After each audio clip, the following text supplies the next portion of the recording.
Во денешната епизода на Умен подкаст разговараме на тема ментално здравје и млади, а оваа епизода е исто така поддржана од нашите пријатели Pix Plus, совршеното место за сите фотографии и видеографи.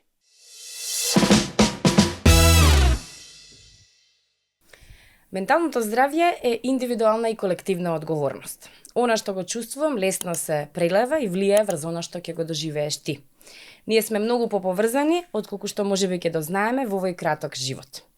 Да се биде ментално здрав значи да се пронајде начинот на неутрализација и процесирање на сите токсични деривати на живењето, како ниската самодоверба, чувството на немоќ, девалвацијата, очајот, пропаѓањето, зависта, срамот, вината. Ова е дел од колумна на нашата денешна гостинка, психолог, психотерапевт, тренер и супервизор за психотерапија во Психотерапика, Радмила Живановиќ. Колумна која што ние на Умно МК ја објавивме пред неколку месеци на тема анксиозност, депресија и млади.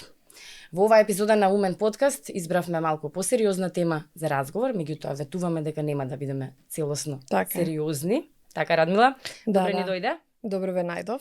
Фала ти што ме угости во ова многу интересно студио. И со тебе секогаш е големо задоволство да се разговара, посебно затоа што нели и двете, и ти и јас имаме млади луѓе со кои што и живееме, а и јас себе и со кои што работам. Така. Ти благодарам многу. Ќе го почнеме разговорот и овој подкаст со нема да одиме во теории, се договоривме дека нема многу да зборуваме за тоа што можат луѓето веќе да прочитаат на интернет, но може ли да доближиме што е анксиозноста и што е депресијата? И зошто толку многу во денешно време веќе на големо се зборови и толку е присутно?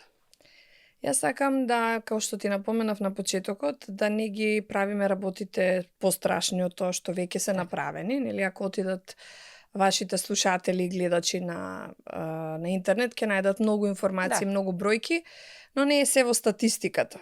Практично и анксиозноста и депресивноста се едни природни состојби, нели, во кои што ние или го одмараме нашето тело, или се повлекуваме, или пак, например, некако се возбудуваме и сакаме да правиме многу работи, се загрижуваме затоа што се плашиме. Значи, тие се емоционални некакви состојби во кои што, веројатно, кога траат подолго од тоа што треба да траат, а знаеме дека емоциите не траат долго, кога се задржуваат повеќе месеци, кога некако ја обојуваат целата наш израз, кога почнуваат да не повлекуваат од многу животни процеси што ни се случуваат, да не неутрализираат, да не повлекуваат, да ни одземаат енергија за комуникација, или социјална изолација, кога права да се чувствуваме осамени, отуѓени од другите, тогаш веќе нели е потребно да се обрне внимание на нешто што е така, да се загрижиме.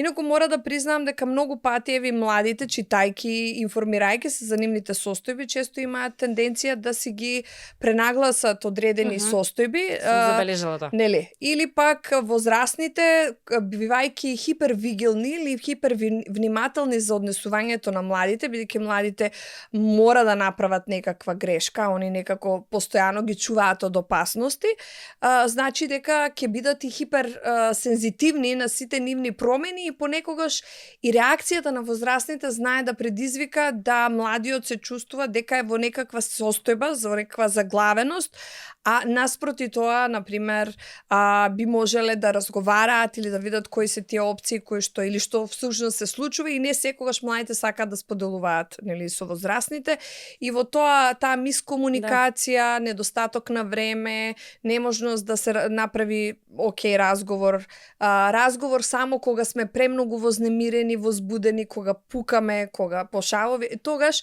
нормално е дека она што го преживува другиот, посебно кога сме во еден систем, некако и ние да го преживуваме како наше. Значи не постои граница.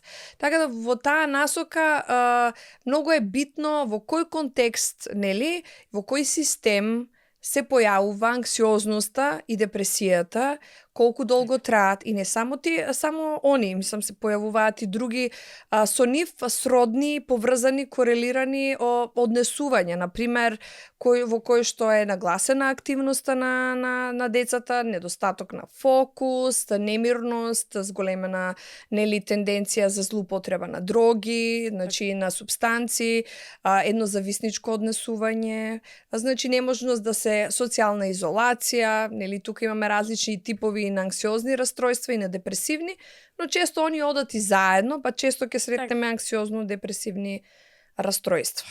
Има ли некоја возраст што, барем ти си ја забележала од твоето искуство и работа, од кога, да речеме, знае да се појави депресивно однесување? Нели, некојаш ние можеме да ги измешаме работите во смисла имаме интровертно дете кој што не споделува многу работи и за тоа дете најчесто, тоа е депресивно, тоа нема врска, тоа е природата му е така. Тоа е етикета, да. Има ли некоја доба од која веќе, да речеме, младите, децата и младите се подложни на овие појави? Јас мислам дека не за џабе ти си избрала периодот на младоста, ама периодот на младоста бидејќи го карактеризира еден интензивен раст и развој, промени во однос на врските и релациите со останатите од семејството, нови пријателства, значи промена на целата таа социјална средина, некако сликата за себе, кој сум јас, појавување на смислата на животот, значи тој период е некако од една страна е многу потентен, а од друга страна е многу ранлив, нели за одредени појави. И сметам дека тука веќе може да се пројават посебно во тие малце подоцни од 13 понатаму, нели секако дека може да се појават одредени нели индикации на одредени анксиозни или депресивни расстройства, но пак ќе кажам, сега треба да се следат децата и да видат и возрастните колку долго тоа перзистира. Колку долго перзистира таа непроменливост. Децата сами се жалат на некои психосоматски болки, понекогаш не можат да се објаснат, постојано се загрижени, окупирани, фиксирани на некои работи, се грижат на пример многу пати за смртта на родителите, зашто ќе се случи со некој близок член од семејството, и сето тоа е пренагласено, предраматично, без некаква причина. Значи, некојаш е поскриено, некојаш е поотворено, но во секој случај одскокнува од она што најчесто е некоја нормална реакција на одредена ситуација. Така, колку, да речеме, ако родител добро комуницира со своето дете уште како мало, која е веројатноста многу поедноставно, полесно да ги препознае овие знаци кај своето дете? Затоа што јас искрено не сум убедена дека ако ние постојано сме во добра комуникација со децата, нели, тие поминуваат низ секаква фаза и ние треба да се прилагодуваме на нивните фази, дека можеби многу повеќе полесно ќе ги препознаеме овие моменти и ќе можеме да им помогнеме.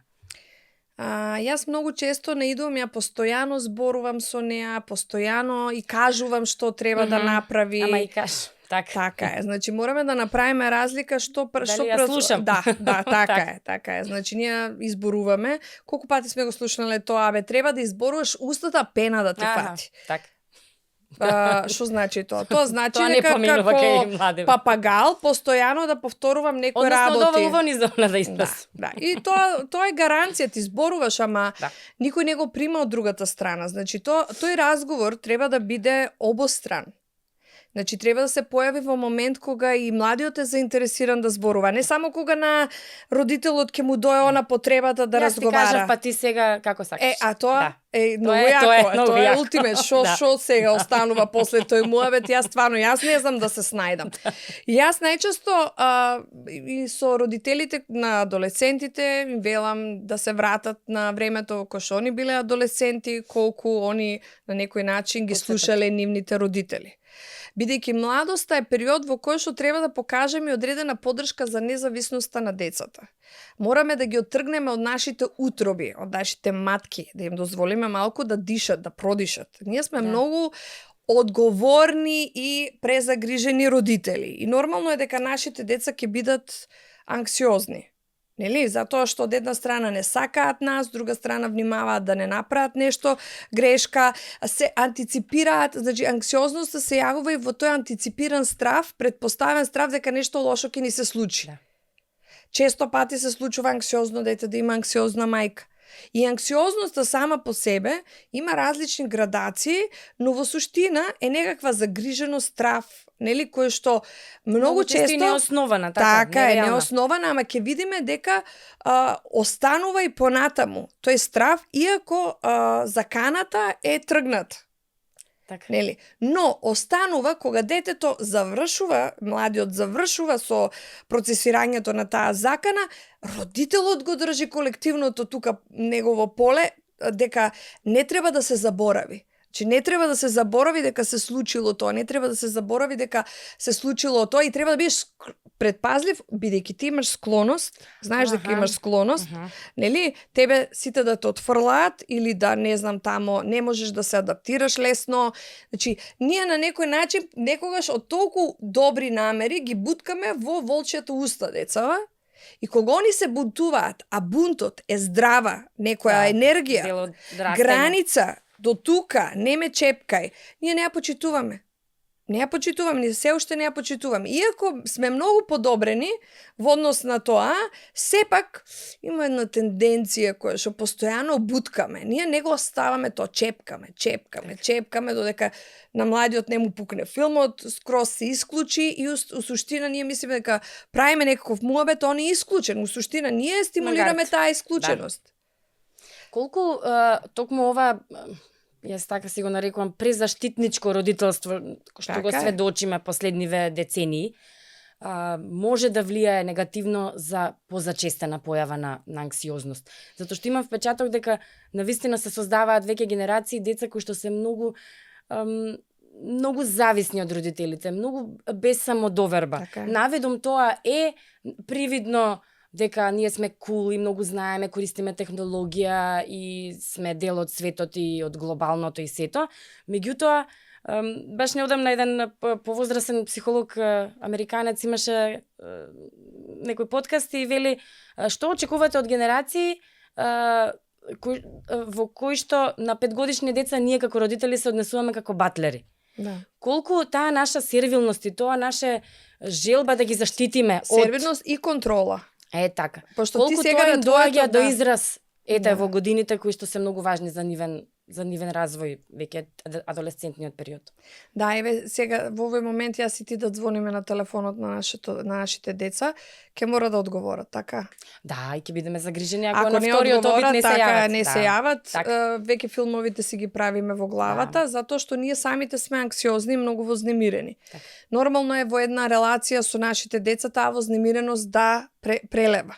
Јас мислам дека двата фактори кои што се најбитни за појава на овие, за позачестена и позголемена појава на ваквите, ајде да кажам, преживувања, се прво неприсуството на родителите. Значи не е само да видиш присутен, ти треба да го видиш твоето дете, да видиш како е тоа специфично и како ти да искреираш соодветна стратегија да разговараш со него. Второ е несигурноста. Анксиозноста се јавува во време на силна несигурност. Нели, ти не можеш да прифатиш нешто како сигурно. Ние сите сме несигурни.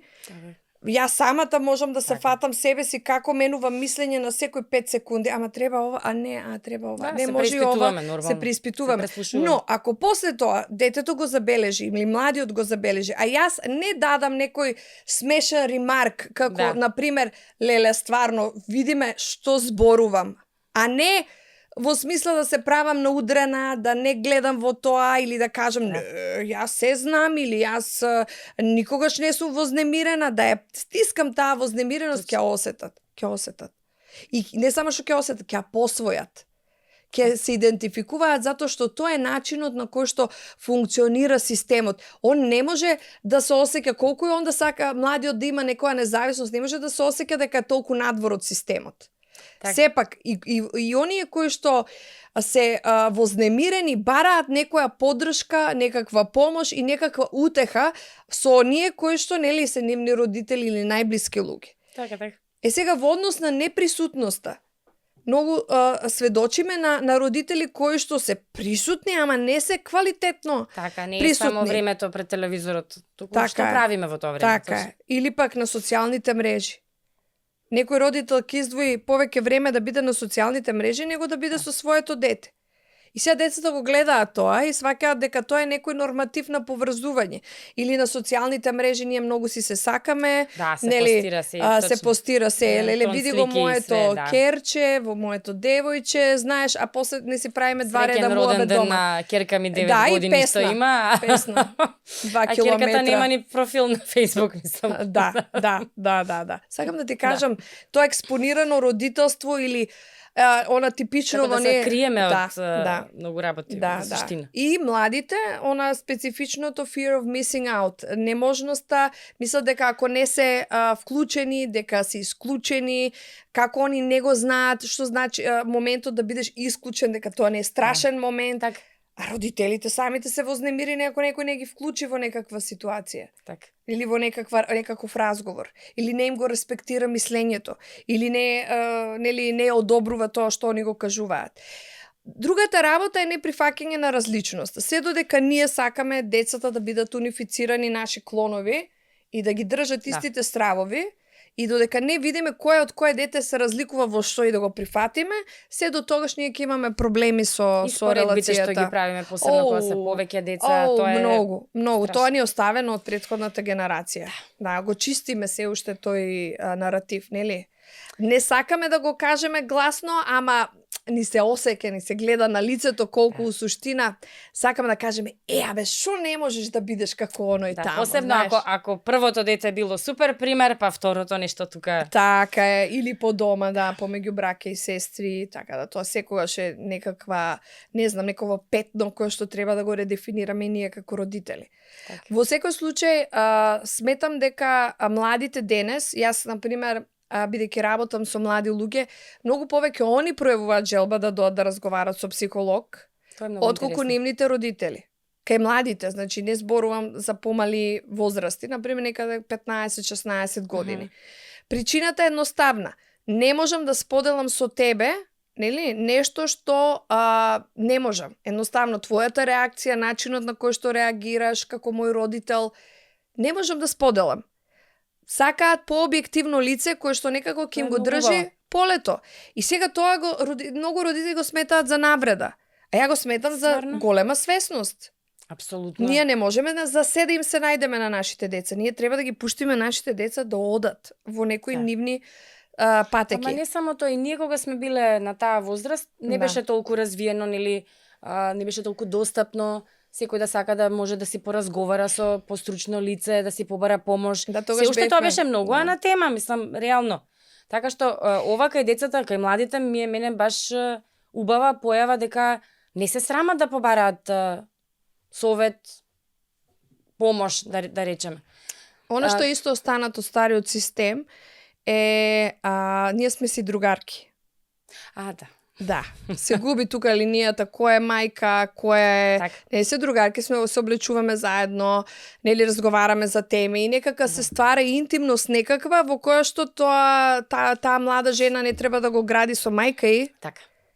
нели, затоа што замисли сега ти да седнеш Ти со мене треба мене, се да ми кажуваш. нели, ти треба се да ми кажуваш, мама мора Јас сум се ти да најдобра знае, другарка, јас сум ти точно. најдобра другарка. Пошто ако не сум ти најдобра другарка, па ако го раскинеме другарството, знаеш што колку е страшно. Да. Да. Ова е многу страшно, а многу го имаме. Ама се уште. многу е, како да кажам, малигно. Знаеш, ние мислиме дека тоа е супер да бидеме другари со нашите деца. Нашите деца имаат другари и другарки. Ние не треба да им бидеме другари и другарки, ние треба да им бидеме поддршка, водство да им дадеме во дадени моменти. Не треба да знаеме се. Не треба, се што им се не случи. треба се да знаеме, така е. И во таа насока сметам дека многу е битно, значајно они да се чувствуваат ослободени од некои наши совети, како мама ќе каже, тоа е најдобро, бидејќи не знаеме, не сме дел од нивното време, нивната Точно. култура е многу поразлична од нашата култура. И сега прашањето е зошто, нели, сака мајката да биде другар или таткото да биде другар со неговиот син.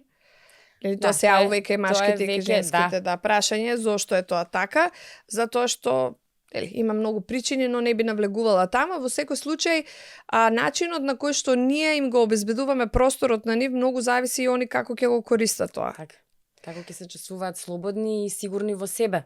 Да. Тоа е многу многу важно. деца исто така поврзано со анксиозноста се парентифицирани. Тоа значи дека се обременети со битни вистини и големи и значајни травматски настани во семејството што на многу мала возраст, незаштитени, нели? Да, и некако стојат и го држат целата таа фрустрација и не знаат после од каде чувствуваат толкава вознемиреност.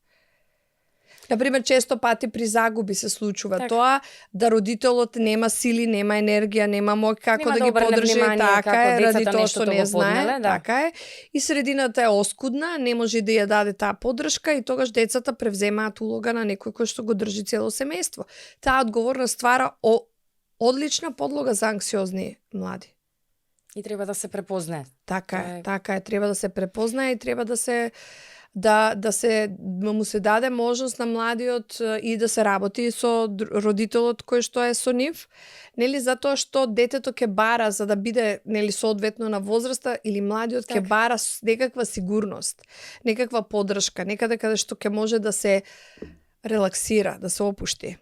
Радмила, колку на пример е добар начин, метод, да речеме, на комуникација во вакви ситуации кога родител ќе забележи различно однесување на децата по долг период, нели, вакви некакви знаци, колку е, пример, споделувањето на лични искуства од младоста, можеби лични или на блиски, колку тоа може да им помогне на децата во некакво идентификување, во олеснување на... Јас сум забележала на различни теми, не мора да е за ова, еве конкретно тема срам, скоро ја дискутиравме дома. Така. И срам и неосмелување нешто да се направи баш заради таа толку непотребна особина срам, и кога го доловив примерот со ќерка ми беше леле, како си можела така. И викам, па еве, тоа е слична ситуација си и ти. И некако и стана како малку појасно, викам, гледаш дека да, треба да се обидеш нештото да го направиш. Јас не го направив тогаш и го изгубив тоа и тоа. И така, мислам дека можеме некако и така да... Се додека, ова е исто како претходниот момент за разговорот. Значи, се додека намерата на родителот е да се доближи или да обезбеди поддршка и разбирање на тоа што му случува на детето, тогаш е окей. Но, ако родителот ја прави целата работа, ја врти на себе, знаеш, за да го земе вниманието, нели, таа некоја нарцистичка побуда за тоа што, нели, на родителот да биде се околу него врзано, па види јас колку сум жртва, па јас во тие моменти, знаеш, и како сум се спротиставувала, не помага. Од друга страна, треба се да се дозира, нели, до еден момент во кој што треба да знае дека тоа е мојата приказна, тоа е каква е твојата, од тебе зависи. Знаеш, треба да се направи некоја дистанца во таа насока. И треба многу внимателно. Значи, некогаш помага, некогаш не помага. Кога ќе видиме дека не помага, треба да прашаме, добро, што би ти помогнало во овој момент, на кој начин можам да те поддржам јас тебе. Знаеш, едно сум јас, друго си ти можеш да избереш многу поинаку. Ако самото дете не препознава сличност или да не се инсистира на тој момент. Така, може да каже, еве, гледаш, и на мене истото ми се случува, и сега ми е јасно од каде е тоа. Тоа сум забележала дека тоа е многу... некојаш не соодветен пристап. И јас сум имала ваква ситуација, јас вака и вака го решив тоа. И што, браво, аплауз. Да. А не стига тоа до детето. Да, не стига. Не секогаш. Затоа многу треба да бидеш и во животот генерално да научиш да бидеш тактичен. Нели, да го пейсираш начинот на кој што пристапуваш, да не притискаш премногу, нели, тогаш кога гледаш дека нема одговор или треба повеќе време и простор. Некако ние не учиме да бидеме тактични, ниту едни со другите. Знаеш? Така. Некако сега ми доаѓа и мора сега. Точно. Да. Од друга страна, толеранција на фрустрација. Младите денес многу малку развиваат толеранција на фрустрација. Многу малку се оставени да се фрустрираат. Така. Одма се задоволени. Да. Точно, таа истот гратификација е научено и после веќе ништо не е. Све треба брзо да биде, веднаш да биде, интересно да биде. И ние како родители се плашиме од нивните емоции. Ке викнал, ке ми затворил врата, нема да сака со мене да разговара. Океј, нека не разговара. Нели, оставете го малце. Пошто му треба, никој одма не заклучува кај да е направил грешка или што му се случува. Исто така, она што приметив дека ние како родители ја формираме нивната фигура. Например, едноставен пример, то често го споменувам. Детето сака да јаде. Му гледам на лицето дека веќе му е време за јадење и дека отвара уста. И му викам, леле, сега мама ќе ти направи еден прекрасен сендвич. Нели, мамичка, ти сакаш да јадеш пред? Да, нема проблем. Кој нема да се сложи некој да му понуди тоа што викаш ти батлерување? Да. Нели? Он или она не дошле до идејата што сакаат да јадат, а ти веќе им инсертираш, интроджектираш, што викаме ние идеја што он сака да јаде. И децата кои што се спротиставуваат, најдобро си поминуваат. Кој вика, абе ти кажав ја на тебе што сакам да јадам?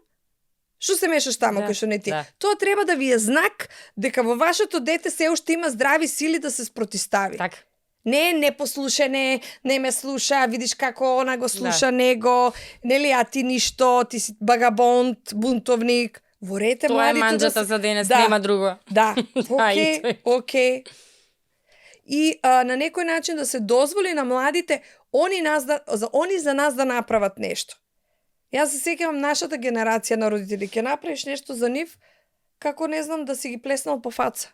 Знаеш, во смисла, нели, демек, дете за мене да прави, како тоа сега јас да примам. Значи мора да примате и некој дарови кои што не влегуваат во вашата рамка на родителствување. Да примите нешто, а сметате дека е битно, дали е тоа време да седне со вас да направи 2 реда муабет. Значи треба да го примите тоа како сигнал дека вашето дете сака да биде со вас. Не мора тоа да биде некаква не знам каква Ама не ние да го наметнеме и да го побаруваме. Тоа е многу... Иако сакам да го побарам и детето доаѓа, да му кажам, нели, нема цела вечер да кумува со мене, а во години е кога треба да се дружи со другите, да си тера негова незина работа. Значи мора да им дадеме простор на приватност и на посебност.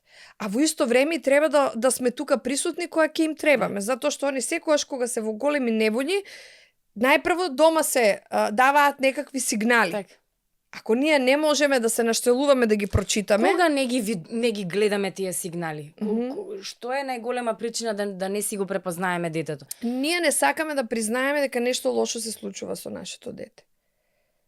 Дека и веднаш катастрофизираме. Нели, ако приметиме нешто дека не е како што треба, нашиот филм оди во некаква катастрофа. Од црните мисли. Да. И кога признаваме и кога гледаме, ние сваќаме дека треба сега, со што си имам работа јас сега, што треба да направам. Тоа го ја потикнува нашето убедување, не сум доволно добар родител. Знаеш, што уште треба да направам. Да. И на некој начин почнуваме да се обвинуваме, да влегуваме тоа blame game, нели, ова е поради мене, не направив нешто што требаше да направам, него му поминала емоцијата, ти уште си во филмот. Отишло детето, се омажило, се оженило, има деца, веќе гледаш внук пред се. Значи, сакам да ти кажам, толку се силни тие филмови наши родителски, нели, во кои што ја храниме вината и тоа што велиш ти срамот, нели, да направиме нешто грешка или некојаш да им се извинеме на детето, не, мислам, како ќе ни падне круната од глава. Нели, да кажеме, абе, слушај, сили ми, не секојаш знам, не сум совршен родител, ќе те разочарам многу пати. Значи, биди спремна на тоа. Па им се случува и на најдобрите. Така е. Тоа сватив колку е важно во суштина, посебно со тинеџерите, работите да се вртат на смеа и на хумор. И тоа некако најдобро поминува. И особено кога се обидуваме да го користиме нивниот јазик на модерни изрази, на ваква, невешто нормално. Затоа што они ќе те коригираат и тоа е окей. Јас не можам ни вешто тоа да го направам и тоа секогаш е смешно. Да, јас секогаш прашувам што значи ова, не ми е јасно. Ти па ништо не знаеш, супер, топ. Објасни ми, нели? Да, и така се создава етени пак и повод за муабет. Така е. Многу повеќе деца анксиозни, нели, депресивни имаме во оние семејства во кое што родителите знаат се. Така. И во кој што родителите целосно се вклучени во личниот раст и развој на детето, поминале, например, неколку самите курсеви за личен раст и развој и мислат дека сега знаат и со детето како да комуницират. Јас, психолог, многу пати не знам да комуницирам со сопствените, така. сопственото дете. Значи, моја е друга позиција, а да си родител е друга позиција. Да. Чак се сеќавам на една анегдота со ќерка ми, седиме и она вика, како ти мене не ме разбираш, па нели си психолог? И јас си викам, ти сакаш психолог да сум или мајка да сум ти? И она мисли, па мајка. Па, не можам да ти бидам психолог на тебе. Знаеш, ја разочарав. Али сега тоа е. Знаеш, тоа е разочарувањето. И да ти кажам, ме ослободи. Колку се чувствувам ослободена кога ги разочарувам луѓето. Знаеш, некако таа стегнатост, таа одговорност, тоа совршенство Како родителско. да одговараме на некого, Да, на кого. Да, Тоа на е... кого, баш така, на кого. Така да во таа насока ги поддржувам родителите да прават грешки, нели? Да комуницираат низ една позиција на многу понормални битија, затоа што невозможно да не прават грешки, нели? Да бидат еден, како го од позиција на некаква скромност, некоја состојба во која што егото не доминира, нели, јас сум родител, па добро, родител си. Жал ми е за тебе, јас би рекла. Дури некогаш се фаќам кога одгужва работа, ручек не е спремен и пак нема ништо за јадење, као нема ништо за јадење, ќе се снајдеме, тоа е тоа. Така. И да не си правиме проблем од тоа. Така затоа што тоа е. поминало времето кога ние сме биле деца и кога ручекот бил во 3 часот на маса и така, значи тоа не е тоа време, тоа е тоа. Ама ти Нема си што решила тука да го се... пуштиш тоа. Ти си решила да не се замараш со такви работи. Значи, на некој начин родителот треба да реши со какви работи да не се замара. Нели? Де затоа факто што светот надвор така и начинот на живот е толку стресен на сите страни, и за децата, и за нас, што сметам дека домот на вистина треба да ни биде местото кај што ни е за солниште, кај што најубаво се чувствуваме. Така. И детето треба таму да се чувствува најубаво.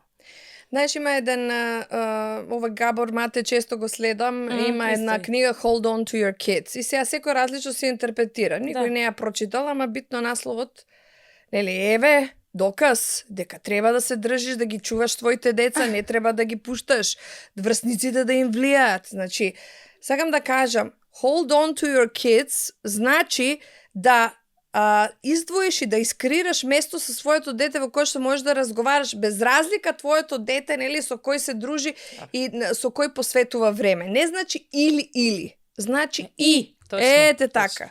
А они се не прави. Дискусијата оди во таа насока која што ќе ги оправда нашите тенденции да ги контролираме. А зошто се јавува тоа? Затоа што многу работи ни бегаат од контрола, многу сме несигурни, не си го знаеме местото, не се чувствуваме добро, не се чувствуваме валидизирани, увреднувани, признаени и сето тоа се трансферира дома. Дома децата стануваат тие што не слушаат, не почитуваат, нели, на некој начин сето она несигурност ја прелеваме таму каде што најмалку треба. Hold on to your kids, мене ми доаѓа дека децата ви се на вас најбитното нешто, ама не за да го контролирате, за да го сакате и да го уважувате и да го гледате како нешто посебно, издвоено од вас. Ама и обратно, колку тие на нас ни даваат. Колку често ние не сме свесни во суштина каква е енергија и патокас на некој начин. Ако им се препуштиме да не води така е. Сите ние копнееме по таа енергија. Да. И наместо да се забораваме некако. Да. Па еве за слушателите и за гледачите, можеби треба да им нека бидат малку во контакт како присуството на младиот човек околу нив ги енергизира, на што ги потсетува, нели, што заборавиле за себе. Многу пати младите не потсетуваат дека забораваме на многу битни потреби. Нели, да не сме толку оптеретени, преплавени, да не држиме се, да не контролираме се, затоа што ние сме анксиозните родители. Гледаме светот поедноставно нормално. Така е, да пуштаме некои работи, да се договараме појасно, не да предпоставуваме дека ни ги читаат мислите, јасно да кажуваме што очекуваме, јас би сакала, нели, ти ова и ова. Сега може да се договараме, може да преговараме, но треба да кажеме што сакаме. Што очекуваме од нив? Во суштина децата многу поискрено, најискрено ни ги кажуваат работите. Така е. Од друга страна, можноста дека можат се да ни кажуваат дека недостаток на личен интегритет. Знам многу семејства во кои што децата зборуваат се и свашта. Нели, во кои што нема граница на тоа како ја и ти ќе комуницираме. Јас дури сум забележала ситуации на пример деца од 10-11 години кои што родителите ги прашуваат: "Мамо, дали смеам да земам од ова што ми понудуваат?" А не станува збор за здравствен проблем или слично, туку се очекува реакцијата на мајката да климне со главата, да даде дозвола за дали може колачето да се јаде. Од друга страна, деца на 11 години кои што ги плескаат и изборуваат секакви зборови на нивните родители. Нели? Да. И сега, ако игнорираме дека нешто такво се случува, како да кажам, ништо не добиваме со тоа. Нели, они ќе ги притискаат и притискаат нашите граници, затоа што знаат каде е најмеко и знаат како да ни сфрустрираат. Тоа дете бара внимание. Но какво внимание треба да се види? Какво внимание бара тоа дете? Значи, широк е тој поим со вниманието и некако многу се манипулира, ми се чини. Да. Или веројатно недоволно го разбираме. Така е. Радмила, еве и од твојата пракса и општо по некои светски статистики, не мора да се тоа бројки. Момчињата или девојките полесно се одлучуваат да побараат помош кога станува збор за анксиозност, депресивност, за такви појави?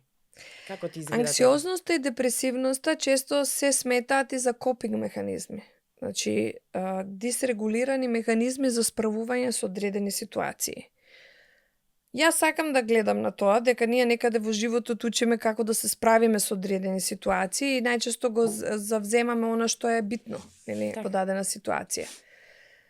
Не можам да кажам искрено јас и да има статистики. Јас, например, не сум статистичар, јас не сум некој кој што зјапа по датабази и нели не ме интересираат многу тие работи, но знам дека има момчињата и девојчињата во даден период од животот, зависно од контекстот, зависно од нивната природна осетливост, зависно од што поминале низ животот, што испроцесирале, каква поддршка имале, нели, кој ги разбира, кој не ги разбира и слично, знаат да појават одредени, нели, такви депресивни или анксиозни растројства. Прашањето е зошто дозволуваме да стануваат подлабоки, бидејќи тие се первазивни. Ако не направиме нешто во даден момент, не го адресираме тога, кога ќе видиме дете дека се себе повредува или се сече или прави нешто на себе си, има значи нешто не е во ред, нешто не функционира, треба да алармираме. Да, за ова знам дека некој тренд може лош збор да се употреби, ама мислам дека и социјалните медиуми повредување дека станува се почеста појава. Па да, тоа е автоагресија во која што нели ние насочуваме кон нас самите за да во една силно десензитизирана така викаме ситуација осетиме живост некаква. Тоа им треба како потреба да се почувствуваат дека живи. Дека се живи. Да, дека се болката некако ги носи на едно место во кое што чувствуваат дека преживуваат нешто, дека се живи, нели дека на некој начин дека постојат. Да. Некогаш е забуна и нели тука секогаш и сексуалниот идентитет игра многу главна улога затоа што се уште живееме во едно табуизирано општество во кое што нели одредени мистификации на одредени нели родови улоги, идентитети настануваат во суштина. Нели има и преголемо влијание од социјалните медиуми, но некои деца на вистина се осеќаат така што се осеќаат и мислам сувишно е да се зборува за тоа дали е во ред или не е во ред или што е да. Значи општеството претендира да ги унифицира луѓето, да ги клонизира. А младоста и младите се оние кои што бараат своји култури, сака да припадне некаде, тоа чувство или потреба за припадност на други групи, семејството е многу битна. И треба да ги почитуваме тие тенденции секако во рамки на некаква прифатливост, нели? Затоа што многу од младите мислат се што лета, како викаат, се што лета се јаде. Да. Не е баш така, заради тоа што немаат информации за можните ризици и последици кои што може да се случат. На крајот пак животот е нивен, ама последиците и ризиците не им се предочени. Живеат во еден розов свет во кој што мислат дека ако напишат на интернет дека тоа нема никакви последици, нели, или пак ако едноставно така. За одговорноста и за тоа што тоа ќе донесе. Да, и многу е препознатливо тоа чувство кај младите дека не се прифатени дома. Значи, без разлика за што станува збор, некој чувство на неприфатеност. Веројатно, тоа е толку типично и они бараат каде да припаднат. Некаква неприфатеност и во врсничките групи, нели? Отфрлање, ако не си онака како што ние те замислуваме, ти не треба да припаѓаш. Несигурноста или стравот кај родителите кога станува збор за социјално изолирани деца, или што да направиме, како да направиме.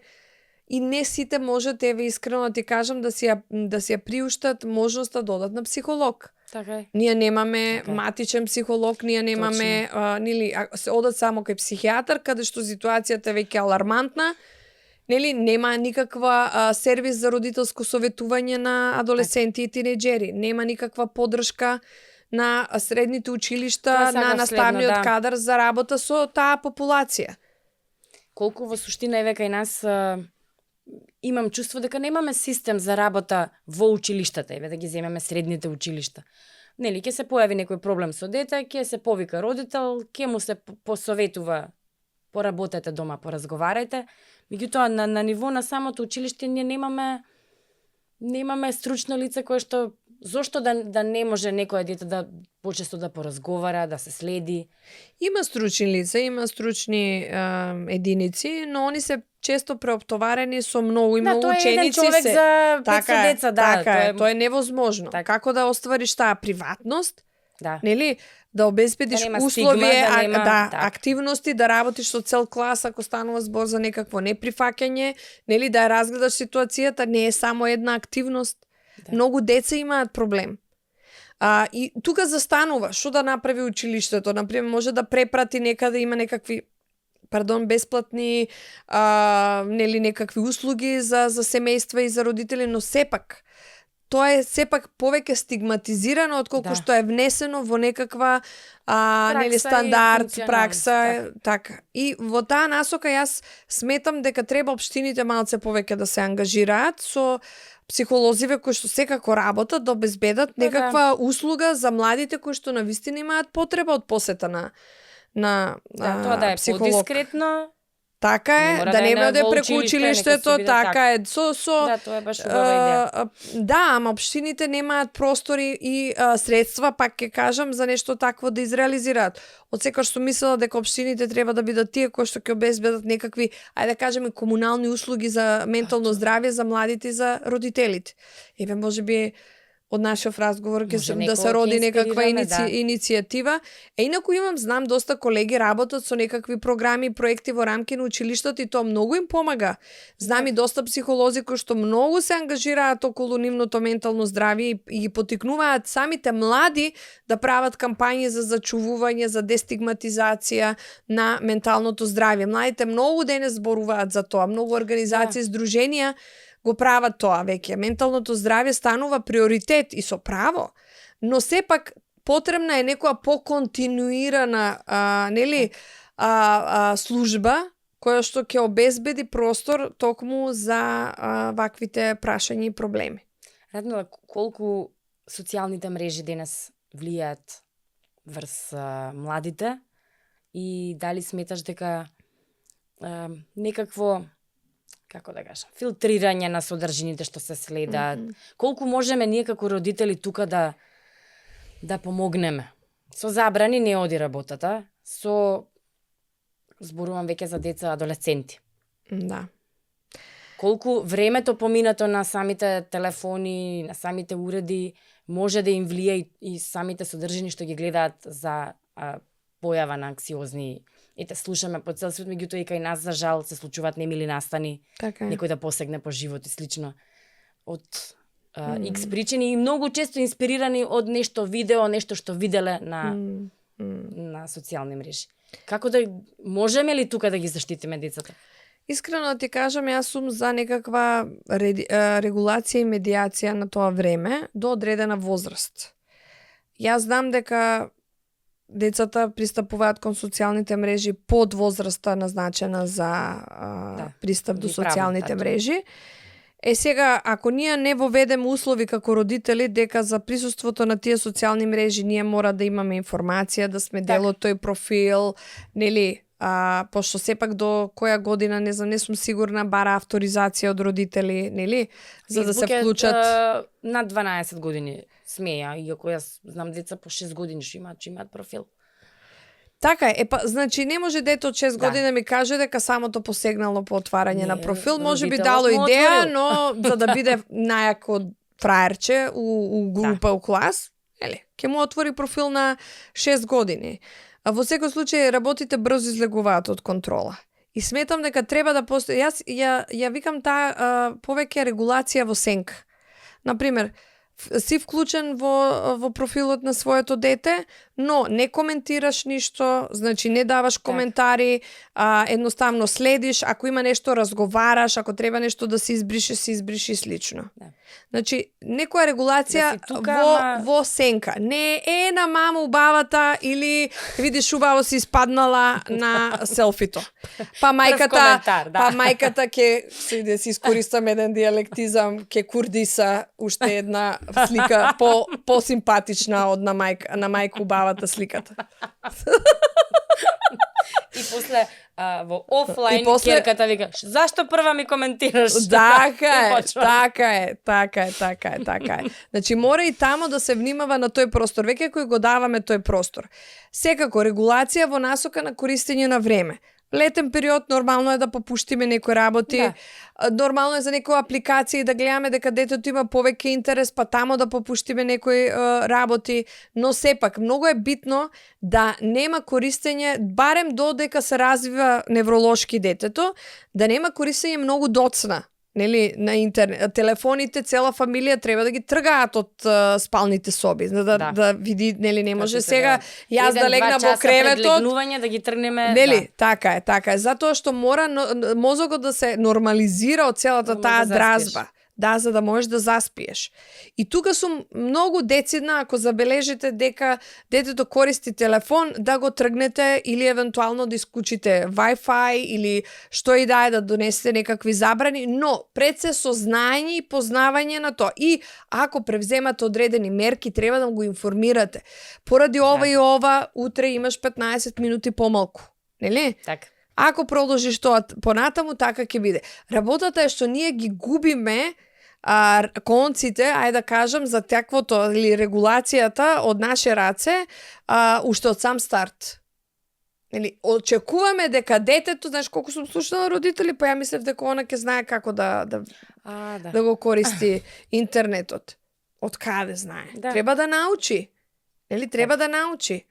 Знаете колку се чести рефератите на овие мреживе, па и на Viber, на WhatsApp, што е да е до 2 сата наутро. Шо прават муабет толку 2 сата наутро? Така. Значи, некако, не мислам дека они не треба да бидат вклучени. Малку премногу им веруваме во тоа. Па без да, да проверуваме. и коментарот е, нели, е како да не се вклучи, ќе биде Изолиран. отфрлен, изолиран. Тоа се убедувањата на родителот. Он станува вознемирен кога треба неговото дете да се исклучи. Па не може детето во се да биде вклучено. Или ние сме родители кои што сега да ги вклучуваме децата. А има еден пријател, многу ме насмеа, еден родител, вика, има и една тамо Viber група у која што ти не си вклучен. Значи, сакам да кажам, Така. ти труди се да бидеш вклучен во се, не е возможно тоа да биде. И тоа децата треба да го знаат, не да пагаат во несвес ако некој не ги вклучи. Може би е окей да не бидеш вклучен во некои разговори, дискусии. Колку пати јас и ти слушаме дискусии, читаме муабети што не ни треба. И тоа се не го полни мозокот. Зошто? Не знам зошто. Помалку информации, точно. Помалку информации. Вклучително и со читање на одредени информации. Медиумска писменост. Нема никој во училиштата медиумска писменост. Кои информации се од релевантни извори, кои информации како да ги препознаваат, како да споделуваат информации што се од приватен карактер.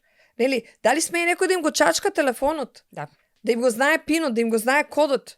Знаете колку си ги знаат пиновите едни на други? Мислам, тоа е, јас сум запрепастена колку е навлезено, они со други како се навлезени во приватноста, но сепак пак ќе кажам, тоа е дел од поширокото социјално поле во кое што на вистина им се влегува премногу во приватност. Така. Нели? Тоа е другата екстремот, тоа ти што кажеш, смеам ли да земам? Нели, па секој Да. ти брка таму каде што не треба да брка. Точно. Или шпионира, или читаат пораки за да бидат љубоморни на нивните девојки или нели што и да е. Многу нус појави. Се Радмила, согласувам. си направивме убав муабет. Јас би сакала вака за крај, не сакам да звучиме дека сега нешто совети ќе даваме, меѓутоа ете да пробаме на нашите гледачи, на нашите кои што се родители, кои што се во недоумица и можеби ќе се најдат во некаква ситуација да препознаат некакви знаци кај своите деца. Кој е најубавиот, најдобриот совет што ти им го споделуваш на родителите? Родителите треба да знаат дека и они се дел од тоа преживување. Значи, кога ќе осетат или приметат нешто, треба да не влегуваат веднаш со предпоставки, туку да се обидат да разговараат, нели да го информираат младиот човек дека тоа може да ескалира или дека оке да се разговара со психолог ако не се чувствува поддржан да разговара со нив, например, едноставно да се понудат во насока на поддршка. Каква Значи, од една страна треба да се осеќа дека се дел од тоа, нели, од таа приказна, веројатно нешто се случува што они не се информирани, можеби они премногу очекуваат од своето дете, поно се плаши да ги разочара, да ги исполни очекувањата и нема ништо страшно тука. Се е за луѓе. Значи, менталната хигиена и менталното здравје, како и посетата на психолог, не е само за ситуации, случаи каде што загорува работата и каде што веќе не знаат како да комуницираат. Значи, дека го фатат возот на време. Тоа не значи дека треба да брзаат да ги фатат работите и да ги направат пострашни од тоа што реално се. Значи, треба да дадат простор и да дадат... Сепак, они најмногу го знаат своето дете. Да.